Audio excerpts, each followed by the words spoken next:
Hey everyone, so I thought that we would have a quick look at Tiger Woods, the GOAT's pitch in action.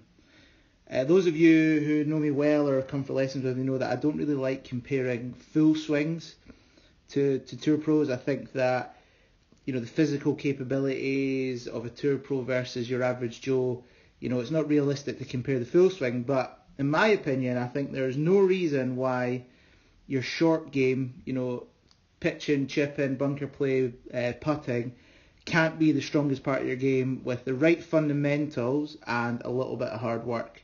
So that being said, let's have a little look at Tiger's setup, and I think what you'll realise is just how simple it is. First of all, let's start with Tiger's posture. I think you'll all agree it looks so natural, so comfortable. He's not overextending himself.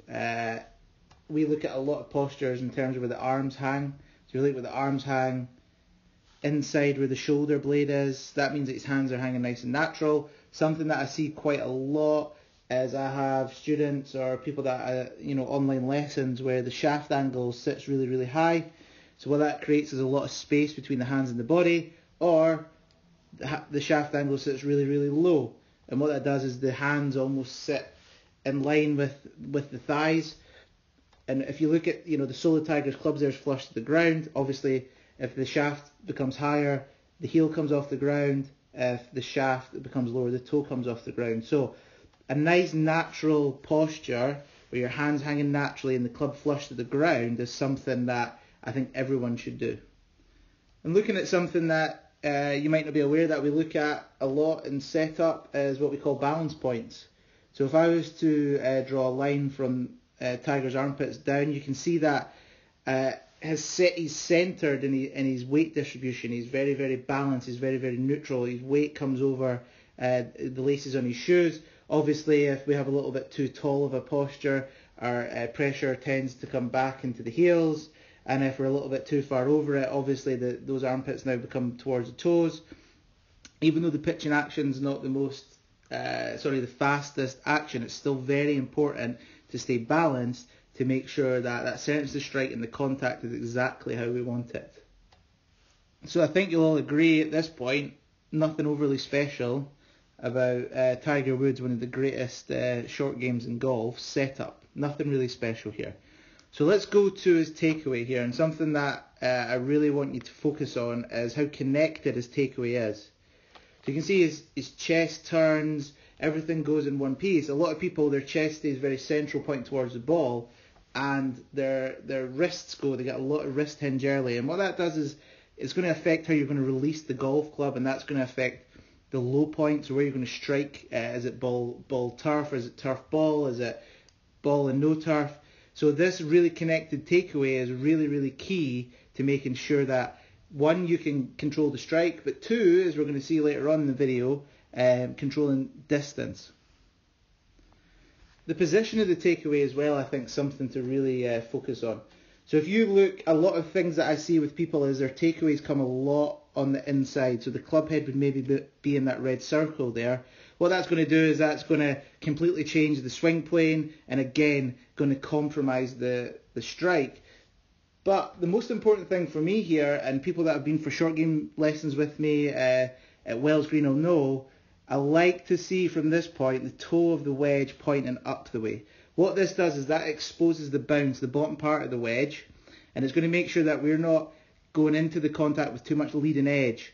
This is a really, really key thing for all your good pitchers and chippers, is, in my opinion, and golf's a game of opinions, is that people that pitch and chip with the correct amount of bounce are the ones that strike it most consistently and also control the distance the most consistently. So this position here for Tiger, as he's turning in his nice connected takeaway and the toes pointing up the way, for me is absolutely key.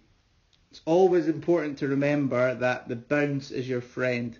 I do a lot of wedge fit-ins and getting people into the right amount of bounce to suit their attack angle, and their wedge game is really, really key. So let's take Tiger up to the top here, and something we're going to see here. Obviously, he's not completed, his swing back to parallel, as a lot of people say. It's just a pitch shot. But a really important thing here is Tiger's shoulder plane. So as we look from here, so he's maintained his shoulder plane, and he's maintained his spine angle from when he started. So let's go back to that, shall we? So that really, really solid posture. Tiger's able to maintain his spine angle, and he's able to keep his shoulder plane, so his left shoulder pointing down the way. And what that really says to me is this is a nice, efficient turn. So that nice connected takeaway, the posture, everything's really, really working as simple as we can. I think the key to this video is simplicity is key. You know, we don't need to be changing all these angles and fiddling around with lots of different stuff. Make it repeatable, make it simple, making it efficient is 100% the key here. So we're not losing posture, we're not trying to, you know, give it a welly, we're keeping in our posture and we're making it a nice, efficient turn. Now let's take Tiger down to impact here. Obviously, lovely body turn. You're going to start releasing the club down at the ball. I want you to have a look now at impact. Obviously, you know, this shot, he's got a little bit of a divot there, but it's actually very, very shallow. You know, we don't want to be seeing from this sort of, you know, pitching action, we don't want to see a big, thick divot after the ball. You know, misconception, in my opinion, is how we get spin control is by making, you know, getting really, really steep on it. For me, it's about controlling the loft of the wedge, striking it at the right point, and making sure that we're turning and releasing all the way through. So Tiger finishes in that nice full turn position, chest and hips point towards the target. This one probably went to about a foot, let's be honest. So let's see Tiger's action in all its glory. Absolutely beautiful. If you have any questions, please just let me know. I hope you enjoyed this really simple video, and remember, simplicity is key.